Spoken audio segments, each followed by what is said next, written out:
반갑습니다. 경희여고 1학년 여러분. 저는 여러분과 국어를 함께 공부하는 언박싱 문학 교사 김영민입니다. 우리 지난 시간에는 최척전에 대해서 전체적으로 작품을 정리하고 교과서 28페이지부터 제시되어 있는 국어 힘 키우기를 살펴봤는데요. 오늘은 교과서 31페이지에 있는 국어 힘 키우기 5번을 언박싱 해볼게요. 5번. 가는 최척전의 앞부분의 일부가 제시되어 있고 나에는 박시전이라는 또 다른 군담 소설의 일부가 제시되어 있네요. 두 작품의 배경이 전란이라는 점을 제시하고 이 배경을 형상화하고 있는 차이점을 비교하라는 문제가 있고요. 두 번째는 주인공인 최척과 박시의 현실 대응 방식의 차이를 파악하는 문제가 있네요. 자, 어쩌면 우리에게는 조금 낯선 박시전은 조금 뒤에 자세히 살펴보기로 하고 먼저 최척전의 앞부분의 줄거리에 포함되어 있는 내용을 보기로 합시다.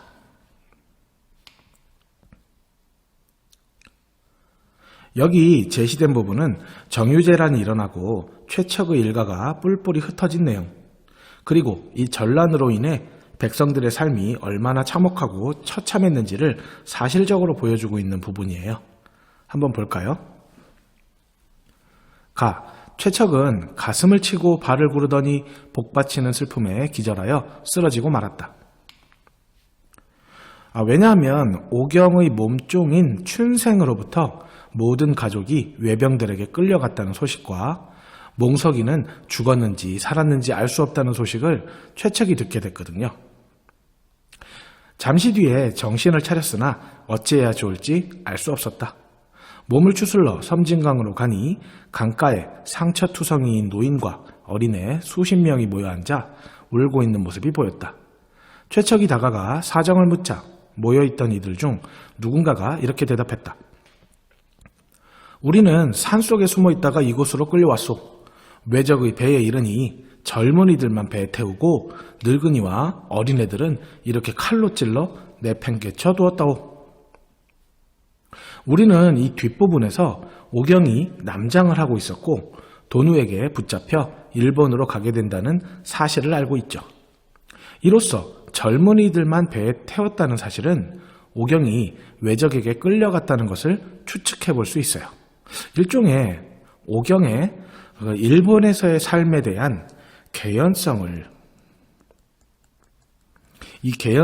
부여하고 있다고 봐야죠. 개연성이란 아주 확실하지는 않지만 대체로 그럴 것이라고 생각되는 것을 말해요. 자주 등장하는 용어니까 함께 알아두세요.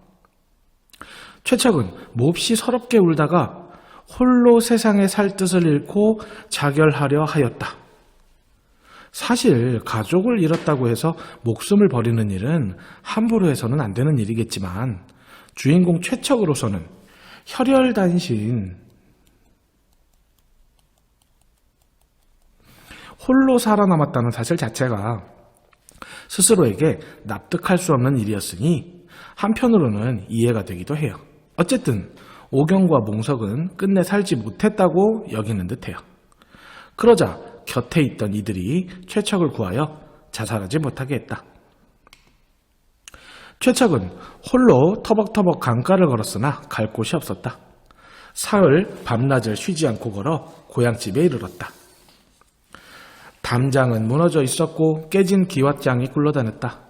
아직도 타다 남은 불이 있었고 곳곳에 쌓인 시체가 언덕을 이루어 발 디딜 틈조차 없었다. 자, 조금 전에 제가 전란으로 인해 백성들의 삶이 얼마나 참혹하고 처참했는지를 사실적으로 보여주고 있는 부분이라고 말씀드렸잖아요. 자, 전란의 참혹한 현실. 바로 이 부분이 그 부분이 되겠네요. 그렇죠? 이렇게 제시된 최척전의 다른 부분과 아래 나와 있는 박시전을 비교해 보아야 하는데요. 우선 박시전의 전체적인 줄거리를 EBS 10컷 고전문학을 통해 알아보도록 합시다.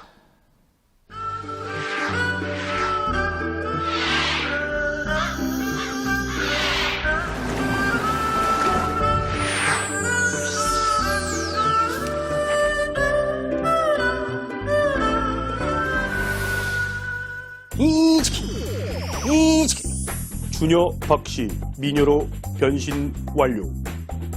오늘 소개할 소설은 조선 최고의 추녀이자 최고의 미녀인 박씨가 청나라 장수를 혼내주는 이야기 박시전입니다.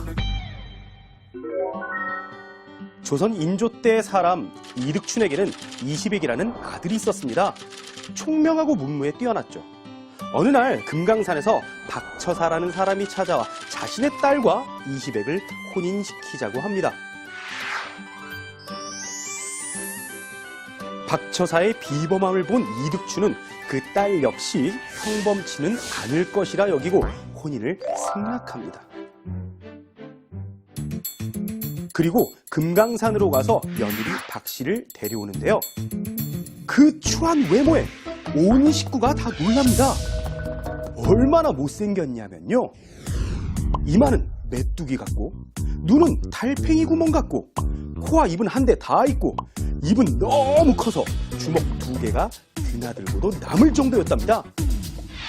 신랑 이시백은 아내와 함께 지내려 하지 않았고, 시어머니는 물론 하인들까지 박씨를 업신여기고 기피했답니다. 그리하여 박씨는 화를 피하는 집이라는 뜻의 피화당을 짓고 그곳에서 홀로 지내게 됩니다. 외모는 박색이었지만 재주는 뛰어났습니다. 하룻밤새 시아버지가 입을 조복을 지어 바치기도 하고요. 비루먹은 망아지를 300냥에 사와서는 3년을 먹인 후에 38,000냥에 팔기도 합니다. 그리고 푸른 옥 연적을 남편 이시백에게 주어서 장원급제하도록 돕기도 하죠. 그러나 남편의 장원급제 잔치가 열리는 날에도 박씨는 홀로 피화당을 지킬 뿐이었습니다. 그렇게 3년이 지난 어느 날 금강산에 살던 박처사가 찾아와 딸의 애군이 다했음을 알려줍니다. 그러자 박씨는 자신의 못생긴 허물을 벗어냅니다. 그리고는 천하일색인 진면모를 드러내는데 세상에 그런 미인은 없을 정도로 아름다웠죠. 그 모습을 본 이시백은 자신의 어리석음을 사과합니다. 박씨는 남편을 꾸짖은 후 용서를 하고 둘은 화목하게 살아갑니다. 그리고 시간이 흘렀죠. 이시백은 여러 가지 공을 세워서 우의정이 됩니다. 당시 중국은 명나라의 힘이 약해지고 후금이 대륙을 장악해가고 있던 때였죠. 박씨는 후금이 조선을 침입할 것을 예견하고 이에 대한 대비책을 남편 이시백을 통해 임금에게 고합니다. 하지만 조정에선 한낱 아녀자의 말이라며 받아들이지 않죠. 병자년인 1636년 국호를 청으로 바꾼 후금은 조선을 침략해옵니다. 임금은 한양 도성을 비우고 남한산성으로 피신을 하지만 거기서도 항복을 하고 말죠. 청나라의 장수 용골대가 남한산성으로 가서 전쟁을 하는 동안 그의 형제 용울대는 한양을 수탈합니다. 용울대는 박씨와 부녀자들이 피신하고 있는 피화당으로 쳐들어가죠. 하지만 박씨가 부린 도술로 피화당 주변의 나무들이 병사로 변해 싸우고 용울대는 박씨의 시녀 개화에게 죽임을 당합니다. 남한산성에서 임금의 항복을 받고 한양으로 온 적장 용골대 역시 피화당으로 쳐들어가지만 도술을 부리는 박씨와 그녀의 시녀 개화에게 크게 혼인하고 목숨을 구걸하여 청으로 돌아가게 됩니다. 임금과 신하들은 박씨의 말을 듣지 않은 것을 후회하고 박씨에게 충렬부인이라는 호를 내립니다. 이후 박씨는 이시백과 함께 여생을 잘 살았다는 이야기입니다. 여성 영웅의 활약을 그린 소설 박시전. 지옥적인 패배로 끝난 병자호란이지만 이 소설에서만큼은 박씨를 통해 짜릿한 복수를 할 수 있었죠. 백성들의 울분을 달래준 소설이 아니었나 싶습니다. 지금까지 박시전이었습니다.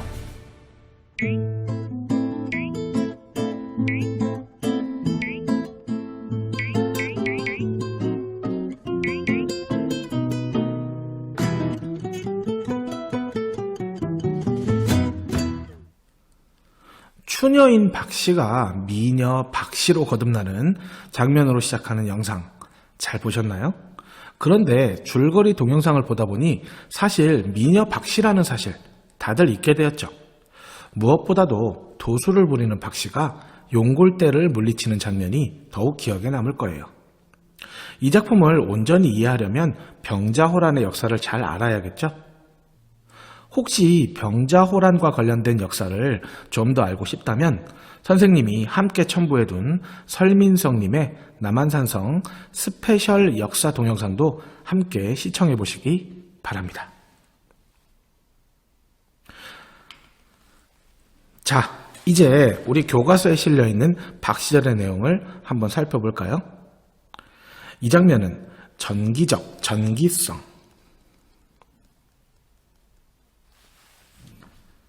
즉, 기이한 일, 현실에서는 있을 수 없는 신기한 일이 일어날 것을 말하는데요. 최척전에는 드러나지 않는 고전소설의 또 다른 성격을 잘 보여주는 부분입니다. 자, 봅시다. 박씨가 옥념은 옥으로 만든 발인데요. 뭐 집에 아니면 문 같은 곳에 매달아 두던 가리개 정도로 생각하면 되겠네요. 이 옥념을 들이우고 좌수의 왼손에 옥화선을, 아주 고운 부채입니다. 이 옥화선을 쥐고 불을 붙이니 화광이, 불빛이, 어려운 이 말이 좀 많네요. 그죠?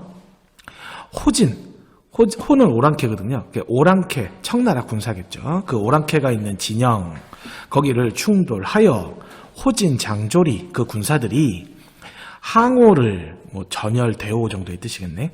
잃고 타 죽고 밟혀 죽으며 남은 군사는 살아남기를 도모하고 다 도망하는지라. 자, 박씨의 비범한 능력이 잘 드러나고 있죠. 아까 뭐라고 했죠? 네, 전기성, 비현실성.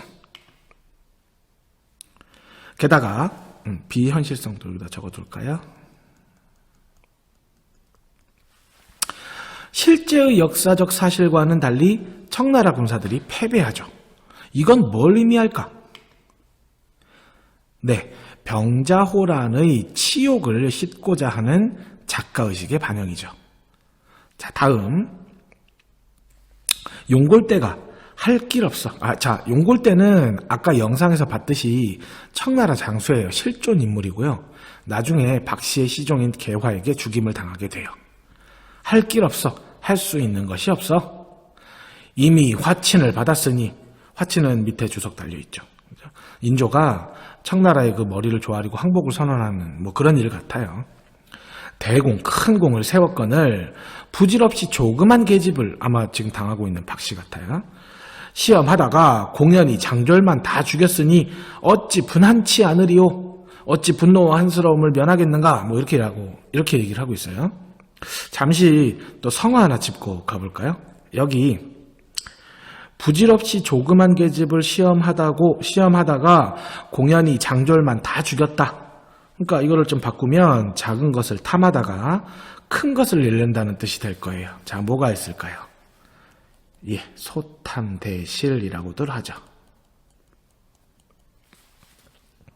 다시 말씀드리지만 성어는 시험으로 출제되기에도 좋고 그 전에 성어는 상식으로서도 많이 알아두면 알아둘수록 좋다고. 알겠죠? 자, 다음. 그렇게 말하고 회근하여 군사를 되돌려서 발행할세, 길을 떠난다는 소리예요. 왕대비와 세자 대군이며 장안 미색을, 장안 수도니까 성안에 아름다운 여인을 다 데리고 가는지라. 세자 대군을 볼모로 잡아가거든요. 화친에 대한 담보로. 근데 왕대비, 임금의 엄마쯤 되겠죠. 근데 이 왕대비는 실제로는 볼모가 되지는 않아요. 그래서 이 작품 안에서도 왕대비는 데려가지 못하게 박씨가 막게 되는 역할을 합니다. 막는 역할을 하게 돼요. 이렇게 현실을 그대로 반영한 내용도 찾아볼 수 있습니다. 자, 중략을 지나서 박씨가 또 개화를, 아까 말씀드린 박씨의 시종이에요. 개화를 시켜 외치기를 너희 일양이란 말은 한결같이 계속 이런 뜻입니다. 니네 계속 그렇게 하려거든 내 제주를 구경해봐, 이렇게 얘기하네요. 하더니 이윽고 공중으로 두 줄기 무지개 일어나며 모진 비 천지 뒤덮게 오며 뭐 엄청나게 많은 비가 내리고 음풍이 일어나면 뭐 음산한 싸늘한 바람이 불고 백설 뭐 흰눈이죠. 흰눈이 날리며 얼음이 얼어 혹은 중 청나라 군대 그죠? 혹은 중 말발이 땅에 붙어 촌보를 옮기지 못하는지라. 그러니까 청나라 군대에 있던 말들이 발이 땅에 얼어붙어 가지고 촌보 아주 작은 발걸음 얘기하거든요. 그러니까 조금도 움직이지 못했다. 자, 이 부분도 어때요? 네, 또 전기성이죠. 뭐 그제야 호장들이 청나라 장수들이 황겁하여 황망하게 겁을 먹고서 아무리 생각하여도 모두 함몰할지라. 아무리 생각해봐도 이거 전멸하게 생겼다. 뭐 이렇게 생각한다는 얘기예요. 자, 여기도 반복이죠. 실제로는 패배한 전쟁임에도 병자호란의 치욕을 씻고자 하는 작가의식 반영. 좀 전에 우리 봤던 부분과 동일한 내용이죠. 자, 그런데 확연히 다르죠. 최척전과. 자, 일단 이 박시전에 대한 작품 정리 먼저 보여드릴게요. 자, 갈래. 뭐 특히 여성 영웅 소설 여기에 좀 주목을 해야겠고요. 성격은요. 예, 이게 핵심이죠. 전기적이고 비현실적이다. 뭐 배경, 뭐 시점, 뭐 이렇고요. 그다음에 주제 봅시다. 여성 영웅인 박 씨의 활약을 통한 민족적 자부심의 고취 이랬어요.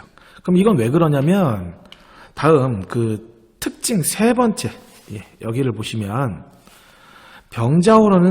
병자호란은 분명히 패배한 역사거든요.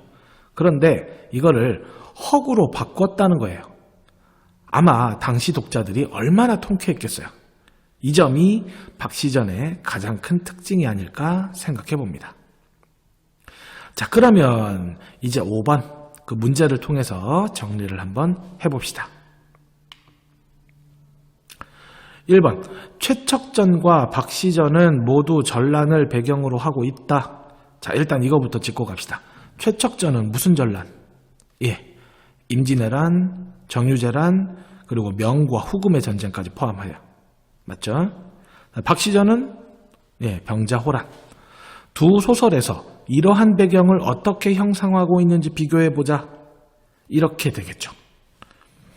최척전에서는 전란의 참상을 사실적으로 형상화한다는 것. 박시전은 전란 속에서 영웅의 활약상을 어떻게 한다? 전기성을 지닌 전기적으로 혹은 비현실적으로 형상화하고 있다. 이렇게 정리하면 되겠네요. 그렇다면 2번 가의 최척과 나의 박씨가 현실에 대응하는 방식의 차이. 최척은 가 부분에서는 평범한 인물로 전란으로 인해 고통받고 좌절하는 장면이었어요. 그런데 박씨는 어땠어요? 예, 영웅적 인물이죠. 도술도 부리고 적도 물리치고 뭐 그랬다는 거죠. 자, 이렇게 정리하면 될 것 같습니다.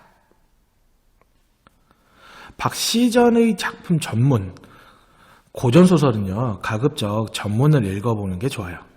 우리 왜 지난번에 학급마다 공지했던 경남 독서교육 종합지원 시스템 기억하죠? 독서 후에는 꼭 독후감을 올리는 습관 잊지 말고 이 박시전도 읽고 나서 한번 정리해 봅시다.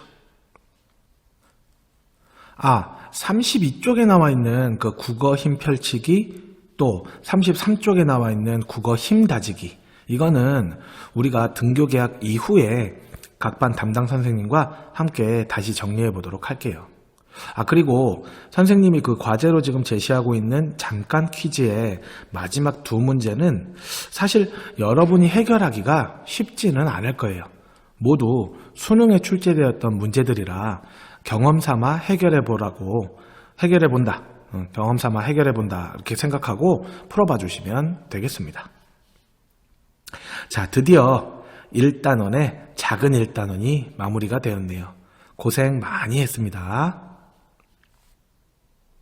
우리 다음 시간에는 수필이 속해 있는 교술갈래의 특성을 좀 살펴보고 시간이 허락되면 신영복 선생님의 수필 작품도 조금씩 언박싱 해보도록 할게요. 그러면 그때까지 모두들 안녕.